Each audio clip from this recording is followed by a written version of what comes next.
So today I'm here with Dr. Will Powers in Detroit, Michigan, and he's the man of the hour. Of course, Fenner decided to come into the interview right now. Come here, bud. Yeah. Fen. We're here with his ginormous Guinness World Record cats in his house. So yeah, it's going to be a bit of an informal interview, but just wanted to bring this information directly to the community. So Will, thank you for letting me interview you. Yeah, absolutely. Happy to be here. So I just wanted to start with your background, because not everyone knows like what you do and all of your expertise and stuff. So if you could like talk about your journey from what you do and how that led you to being aware of PFS, PSSD, and post-drug syndromes. So 13 years ago, I was a resident. Someone came to me and asked me to take care of their sibling who was looking to transition. I had diagnosed this person with 21-hydroxylase deficiency. Okay, bud. Hop down. I know. You can come back in a minute. Okay, go. Anyways, I had one trans patient, and then I had two, and then I had four. By the time I graduated residency, it was like Field of Dreams, and I had 50. And when I went to work, I couldn't find a job as no one would let me bring my trans patients, and I finally found a place to work. I worked there for about a year and a half until my house fire, which was a horrible thing that happened many years ago, and I lost everything and my cats, and it was really horrible. And I didn't work for about 2 years, and then when I came back to work, at that point I had like 500 trans patients. No one wanted to take me. They were like, you're not bringing those people here. So I started my own practice in 2019, in March, and I continued to take care of these people, and not just transgender people, I mean anybody who really would, but word of mouth, kind of just the way that it works. I ended up treating about 4,000 trans people over the past 13 years. My research is into why they exist. I don't think gender dysphoria is this thing that you just wake up and decide to have. It's like, why is your hair red?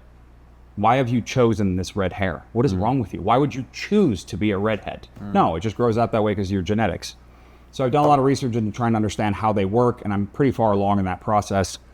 But what I noticed was that I was seeing these post-drug syndromes, particularly post-finasteride syndrome, in the population, my specific patient population, way more than I would think that I would see it, because I'd heard these were rare. And this kept showing up in people that would come to my practice, like, oh, well, I'm on testosterone, you know, mostly female to male, but not always. And they tell you a history of taking finasteride with these problems. So I started getting into treating it, and that was 2019. And I did it for a few years, but treating it was basically sort of obeying the standard dogma as to how it worked and throwing whatever random thing at them that seemed to make them get better or worse. And if you know anything about finasteride and post-finasteride syndrome, it is literally a coin flip a lot of the times, whether something crashes somebody or windows them or improves them or whatever. And I didn't like that. And I wanted to get to work on trying to understand why and exactly how it functions. So I did. And as whole genomic sequencing got cheaper for patients to buy, which is literally not like a 23andMe. This is like, 23andMe is like 17 megabytes of data. This is like 100 gigabytes of data. It's enough to basically clone you. It's your whole genome. So I would browse those along with blood tests and other specialized tests that I became aware of because I treat a lot of transgender patients. They are literally going to fight for dominion over who has the sunshine chair the entire interview. This is great. Anyway, I started to see a pattern. And I'm an autistic pattern recognition machine. That's what I'm good at. I'm good at making predictions, and I'm good at seeing patterns in the snow. There's data noise, but then eventually I can start to be like, okay, that pattern has emerged too much, and then kind of work from there.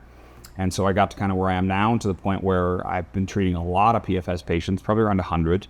And Dr. Peters, who set up the whole World Congress on the post-drug syndromes, invited me to go about a year ago. And then, of course, well, now you know what happened a few weeks ago, which I'm sure we'll talk about. But it's been a wild ride to get here, so to speak. But that's the connection for me, how I came into sex hormone wizardry to get to PFS. And we've just completed the summit now. It was last week. I'd love to know just your takeaways from it. I read your post that you put on Reddit, and you were, speaking quite highly of it. You seem to be pretty happy with how it went. I'd love to see what takeaways you had, and just your interpretation of the event in general. The way my brain works is I see patterns. I respect authority that's earned, so to speak, but a lot of times a group of people will just say, we're the authority, and they'll put out a dogma medically, and that's just what everybody has to do. And I don't really like that very much, and it doesn't resonate well with me. I had what I thought was figured out at least how PFS happens before this conference, about 5 to 6 weeks beforehand. You guys were nice enough to help me get even more data to support the theory beforehand. And I thought what was going to happen was I was going to walk into this Congress and all these researchers who'd spent 20 years working on this project were going to look at me like, that's nice. Because many other times in my career, that was the case. I tried to publish this thing many years ago where I had a novel idea to how to use this HIV enteropathy drug to treat a patient with short bowel syndrome. Tried to publish a paper on it, and basically ACOG laughed at me. They were like, you're not even a gastroenterologist. There's no evidence you have any experience in treatment. 6 years later, it's now in its phase 3 clinical trial, and the drug company got a patent on it. It took me ages to get that paper published because no one cared because of who I was. So like, I fully expected to walk into here and them to be like, why is this random family doctor here? Who are you? And to be ignored, despite how good my evidence might have been. And that's not what happened at all. It was actually really cool. These people were super receptive, brilliant, all of them brilliant, who've done tremendous work in this already. And when I started to comprise my theory as to how this happened, I took their work to do it. It wasn't like I just walked into this and like waved my wand. Each of these people had produced research studies and proof of one aspect of the disorder, like Dr. Kara, for example, that the androgen receptor is upregulated like 1.7, 1.8 times the normal rate that it should be in these cells. Okay, why? Well, we don't know that. We just know that it is. Or Dr. Melkonji's team and the methylation of the gene and blah, blah. And so when I started to like try and make sense of this, all the titans of the field had already done this work. And I knew any model I created had to fit all of it. So when I went in there and they started to give lectures, it was kind of cool because at the beginning, looking at the new scientific findings, I was like, that would fit the theory. And then I finally got to give my lecture the second day. And it was really fun after that, I think, because a lot of the researchers realized that we were all looking at an elephant all this time. But if you know the parable, the blind men and the elephant, they're like touching the tail. Oh, it's a rope. And one's touching the trunk, and it's a big snake. A leg, it's a tree trunk. Because they can't perceive an elephant because they're blind.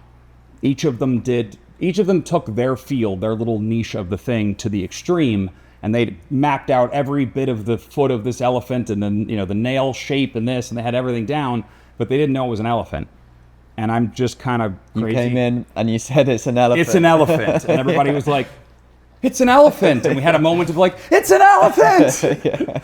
Because it finally made sense as to kind of how it happens. Now, the question's going to be, how do we treat it?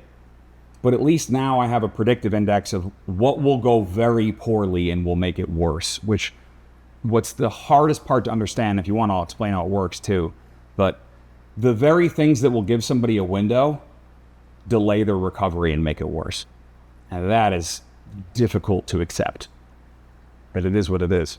Yeah, that would be kind of my last question really, is to like, where do we go from here? So we've got this consortium of really brilliant minds. Yep. We've got you coming in, trying to apply sort of a unifying theory as best you can. What happens here? Are you going to collaborate with these other researchers now? Are you going to put what you've done with their resources and abilities and things? And yeah, just tell me a bit about where you see like us going forwards from this moment. That's pretty much the plan. So all the clinicians are going to work together on a document that we're going to submit to the Journal of Sexual Medicine about all of our kind of collective findings and the expert opinion at this point on who's correct and what the situation is. Amazing. Do we know that I'm correct? No. And good science is not done by some guy says it's this way. There's been a lot of some guy says it's this way on this disease for many years. And so me just cranking out another theory and telling them, oh, believe my theory. My theory is definitely the correct theory. I guarantee you my theory is wrong. It's just probably less wrong than the ones that came before it. But we're going to put out this document. It's kind of the summary of the Congress and what our plan is moving forward and what we think expert best recommendations will be for now. Each of the individual research teams individually spoke to me about potentially doing some research. I have a lot of PFS patients, and so they'd be willing to enroll them in trials and other things of that nature. Planning what is the best way to go about it. So to summarize how we think PFS works is the following in short. What I found is that when I looked at the genomes of people with PFS, specifically the androgen metabolism systems of them, they are broken at baseline in their genome before they ever took finasteride. But it's kind of like when you put Google Maps in, you're like grocery store, and it presents you with different options. Well, that's what a testosterone molecule gets. It can go many different pathways out of the body. Sulfation, hydroxylation, DHT, 3-alpha metabolites, glucuronidated. Most of these people lack glucuronidation in some capacity. Some have deficits in other pathways as well. So if I have a 15-lane highway for disposing of testosterone with all these exits, and then you put finasteride into that system, no big deal, you lose 5. So now you still have 10 lanes, and you have no side effects, no issues at all. But if at baseline you have, say, 6 lanes total because of genetic deficiency in these other ones, it actually creates a selection bias. Men who have testosterone glucuronidation defects, or women who do as well, because I've seen it in women as well, they are masculine. They have a high DHT because they rely on DHT metabolism to exit testosterone from their body. And then they therefore get a high DHT value. So what do? They go to their doctor and they say, "Doc, I'm losing my hair. I got this high DHT value." And the doc's like, "Oh, well, do finasteride about it," which seems like a great idea up until the moment when you take it and then you find out, oh God, I had no redundancy pathways. And now your body doesn't have a way to get rid of androgens. And then we start seeing some of the lab values I have, which are basically maxing out the assays. So I have a patient that's got a 3-alpha androstenediol glucuronide that's so high I can't measure it. I have another patient who has one that's nearly 0 because they lack the ability to produce it. I have people with no 17 urine ketosteroids, ones with astronomical 17 ketosteroids, no urinary testosterone, astronomical, because there isn't just one failure pathway. The idea here is there's no PFS1 gene. That's something I really wanted to focus on. Is I asked this question during my presentation and I said, is PFS one thing or is it multiple things? And the whole room went, it's multiple things. There are many, so I have 3 phenotypes that I'm calling, but they likely will have their names changed by researchers and people who are smarter than me. One I call neurosteroid phenotype. This one I'll see labs like an elevated pregnenolone at baseline. These people struggled to make their neurosteroids properly. You have to understand, 5-alpha reductase is involved in more than just DHT. It's involved in corticosteroid metabolism. It's involved in neurosteroid metabolism. Like, it does many jobs. And so, for example, if you kind of, at baseline, struggled to make neurosteroids well, and then you disable 5-alpha reductase, now you really suck at making them and you get a neurosteroid phenotype, more brain foggy sort of issues. Then there's people who have androgenic silencing. And for them, what it seems like is they get stuck in a feedback loop where they exit via DHT, they can't exit in many other pathways, they disable that pathway, and intracellularly they build up massive levels of androgens, which you would think would improve, but what happens is that they're weak metabolite ones. This is why the androgen receptor upregulates, because it's like crowding. I always describe it as like a game of musical chairs with Helen Keller. So you've got like 20 kids in a gymnasium and 20 chairs. They play musical chairs, the music stops, you mostly get 20 kids in a chair. Add 20 Helen Kellers to the game, well, we get a little more craziness, but maybe not as many kids in a chair. 200, 2,000. Eventually, there's so many Helen Kellers of these type of weak androgens in the cell that they literally crowd out every chair. No one can get in a chair, and androgenic signaling goes to near 0 despite having normal blood levels, because this problem occurs inside cells. It's called intracrine. And you just can't map that as easily with standard blood tests because you're not measuring the inside of the cellular environment. But Guy will be like, I know what I'll do. I'll inject dihydrobolden androsterone anavar, whatever. Some sort of super, right? And then when they do that, briefly, the ratio of really good potent androgens to wimpy ones changes. So it's like injecting 200 healthy kids into the room. Well, now you get more kids in a chair for a minute. But unfortunately, all of them will be converted into a weak metabolite, which they then cannot eliminate. So then the problem gets worse. So the next time they try and get a window, it requires an even higher dose of the same thing. But each time they do this, it delays their recovery because they're building even greater amounts of intracellular androgens. And I have the labs to back it. I have the genomes to back it. And I presented this basically to everybody, and they all went, it's an elephant.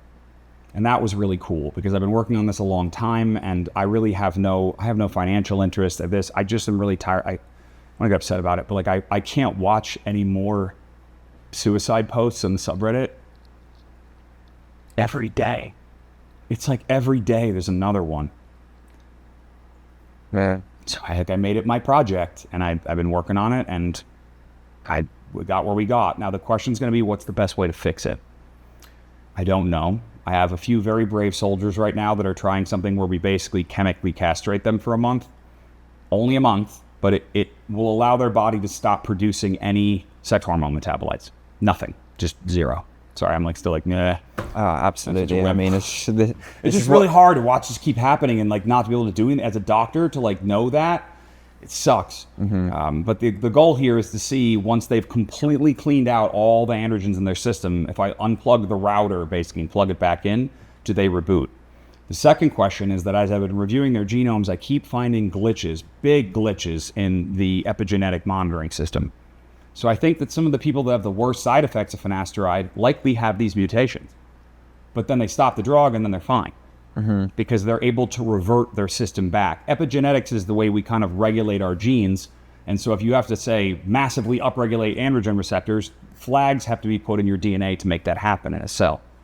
How do we remove those after they're in? And there are drugs that are involved in that process, like valproic acid and valproate and lithium, but we're not sure yet.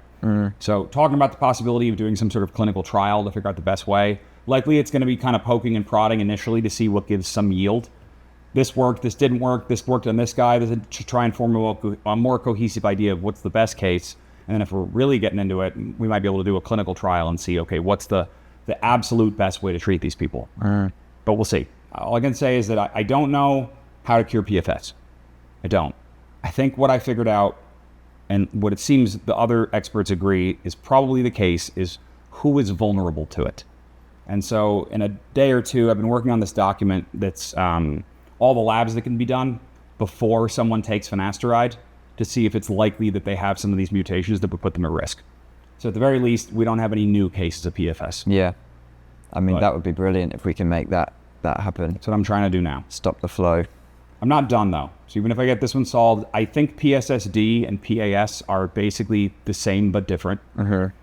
They produce almost identical symptoms in many cases. It's just which metabolite problem, which gene, which cellular extremist situation. It's hard for people to understand the idea that like their intracellular testosterone value, normal's 350 to 1,000, could hit 50,000. But that doesn't result in... But one of the strange things often reported to me by guys is like, well, when I first started taking it, man, I was like super horny for like 2 or 3 days, and then I crashed and it was never the same again. And that's the ramp up phase where the intracellular metabolite accumulation is beginning, where initially it's like, yeah, androgens, and then it's like, too many, and like the cell's gonna pop. That's why the joke name that they asked me what I wanted to name my lecture, and I said, the Andro World Crowd Crush Disaster. Because it's literally like Astro World, the horrible thing that happened out there, but like with testosterone. Too many coming in, not enough leaving, it's horrible, it's a calamity. That's the plan basically for now, but I don't want anybody to take from this like, I have a cure for PFS. I think I have a mechanism though, one that actually is experimentally verifiable. It matches all of the labs, it matches the genetic findings, it explains the windows and crashes phenomenon, it explains the initial reaction of the increased libido, and it even explains people that get it on stopping. Because in their cases, they started the drug, their system adapted, and they up or down regulated other metabolism enzymes, and then they take the drug away, and the system can't go back to baseline. There's something wrong with their epigenetic rewriting program, and I have a whole DNA array I'm running on that right now to see if I can find hits. I have a few specific genes that I know are related, like obviously the UGTs, all the glucuronidation enzymes are critical. The ABCC gene class is things that are intracellular transporters and exporters. And then with epigenetics, I've got Iridia and CHD8 and HDAC10. A few other ones are showing up. Statistically, they're showing up more than they should. The same genes over and over again, but I don't have enough data yet. So I'm just going to keep plugging away at it as my little personal autistic special interest, and we see where it goes. Oh, thank God that you are. I have a lot of really smart people backing me now, and that was the coolest thing of the whole thing, is that I was so afraid that when I went in here, because I've dealt with this so much in my past, where I had a great idea and no one cared because I was just a lowly family doctor. And that was not the experience I got. I looked at these people like Erwin Goldstein. The dude is legendary as a doctor. Legendary sexual medicine guy. And he was just the nicest man who was like, it's so nice to meet you. Tell me about your theory. And I was like, He was like cheering you along and stuff. So it was amazing to see multiple generations of like clinicians, and it not just them being sat there with their arms folded. Not at all. Just the glazed opposite. over. They were literally like, tell us more. Okay, my research shows this. How does that fit into it? I'm like, well, that does. And like, they were really geeked, because the best way I can explain this is that like, I might be the guy that walked in that went, it's an elephant. But I did so because they'd already painted the entire picture. They just were so close to it painting the foot that they saw the foot. And I'm an outsider, and I just was like, oh, wow, it's a really good painting of a foot and a tail and a trunk and a big gray animal with fan-like... it's an elephant. But I never would have been able to do this without the work of these people. I need to be explicitly clear about that because I built the whole model around their experimental findings. So there was not even close. So like I might be the dude that gets to be like, it's an elephant, but no. The work that they've done over the past 20 years is why we got this far.